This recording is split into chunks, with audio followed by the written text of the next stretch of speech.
Saya Suster Maria Elsa OSF. Pada hari ini adalah hari Minggu Paskah kedua yang bertepatan dengan Hari Kerahiman Ilahi. Saudara-saudari yang terkasih dalam Kristus, ada beberapa faktor kehidupan komunitas Kristiani perdana yang disebut gereja perdana. Yang pertama adalah bertekun dalam pengajaran para rasul. Bukan hanya tentang sengsara, wafat, dan kebangkitan Yesus, tetapi juga maknanya bagi kehidupan Kristiani serta penafsiran kitab suci. Bertekun dalam pengajaran para rasul berarti bahwa mereka mendengarkan para rasul yang mengajar dan melaksanakan pengajaran para rasul.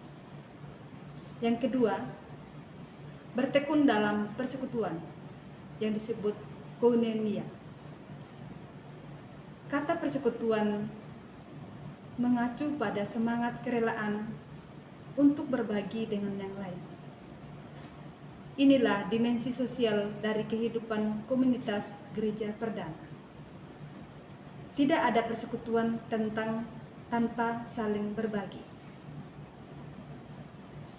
Semangat saling berbagi itu bukan hanya barang material, tetapi juga semangat, gagasan, sikap, tujuan, misi, dan kegiatan Kristiani. Karakteristik hidup gereja perdana seperti ini membuat mereka disukai banyak orang, dan setiap hari Tuhan menambah jumlah mereka. Dua aktivitas khas yang menandai persekutuan di antara umat gereja perdana. Yang pertama adalah berkumpul dan memecah roti sebagai kesempatan untuk mengenangkan peristiwa salib Kristus. Yang kedua adalah berkumpul dan berdoa.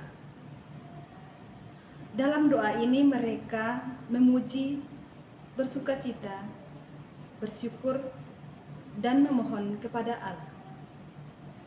Doa adalah kebutuhan bagi mereka. Dalam doa, mereka saling memohon, menguatkan satu sama lain. Harus disadari bahwa umat gereja perdana dapat membangun hidup persekutuan yang ideal karena mereka juga membangun persekutuan dengan Kristus yang telah menunjukkan kerahimannya melalui lambungnya yang tertikam dengan tombak. Dari lambungnya, gereja perdana belajar untuk menjadi pribadi yang rahim, sehingga membawa sukacita bagi sesama.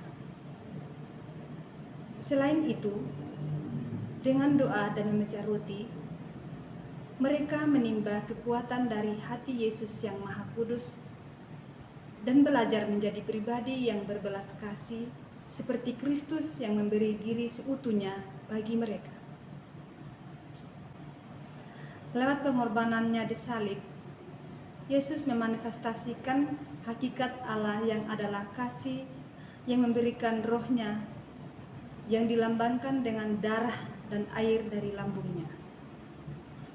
Dari sanalah mengalir sakramen-sakramen gereja.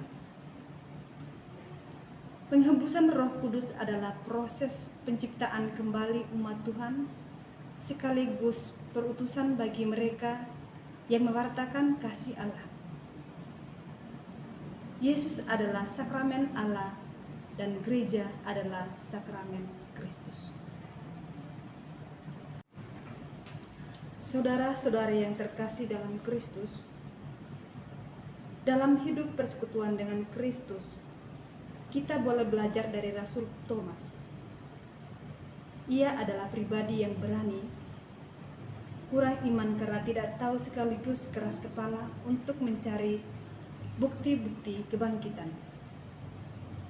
Kita juga boleh belajar untuk senantiasa menimba kekuatan baru agar menjadi pribadi yang baru lewat jalan pertobatan serta senantiasa memiliki harapan akan kasih Allah yang senantiasa menyertai ziarah hidup kita. Gambaran hidup gereja perdana di atas dapat dikatakan sangat ideal. Tetapi itulah karakter yang seharusnya dimiliki oleh gereja setiap zaman. Namun, sayangnya karakter ideal ini perlahan-lahan mulai luntur dalam gereja kita. Mengapa dikatakan mulai luntur? Coba kita renungkan cara hidup gereja di lingkungan, di komunitas, wilayah, stasi, paroki, dan keuskupan kita.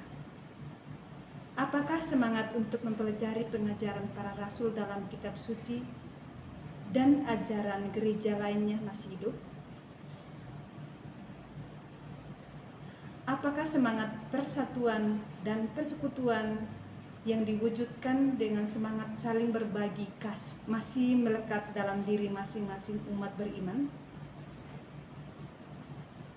Apakah semangat untuk merayakan Ekaristi dan perayaan-perayaan liturgis lainnya bernyala sehingga dihayati dengan gembira dan tulus hati?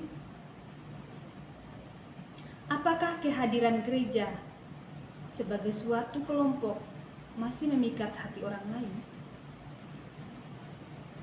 Jika mulai redup, maka saatnya untuk menghidupkan kembali, karena hanya dengan menghidupkan kembali, maka kita yang adalah gereja semakin memikat hati orang-orang yang ada di sekitar kita, karena kita senantiasa memiliki harapan untuk berubah dan menjadi manusia baru.